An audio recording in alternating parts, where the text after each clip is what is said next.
are clinical development engineers. We're super excited to be a part of the launch of da Vinci 5. And to see the impact it has on our customers and their patients. We are engineers who play surgeons by day. To our internal development team, we represent the surgeon in the product development process.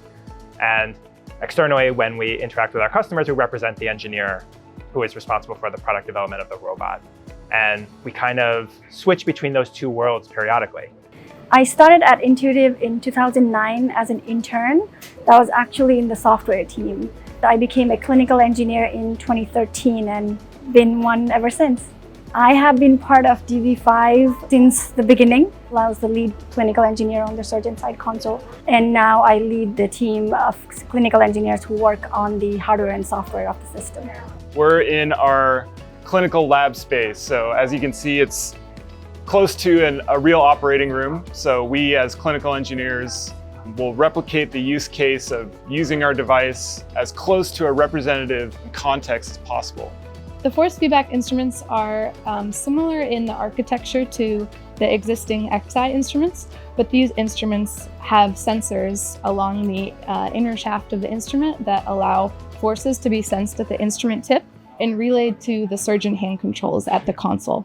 So it allows for the surgeon to now experience a sense of force that the instrument tip is experiencing, which has not been possible in robotic surgery until this point. We have increased the range of motion on the console. We have added a degree of freedom where the surgeon can just grab the console and bring towards them so their back is straight. We added a headrest for comfort. The endoscope itself has a new connection system. It starts with the form factor of how we plug it into the robot. You'll see that we now have this sleek design that you don't actually see any of what's called the spring fingers anymore. It's meant to be a very seamless experience where you can just plug it into the endoscope system controller and not have to futz around with trying to get it exactly the right angle, push it in.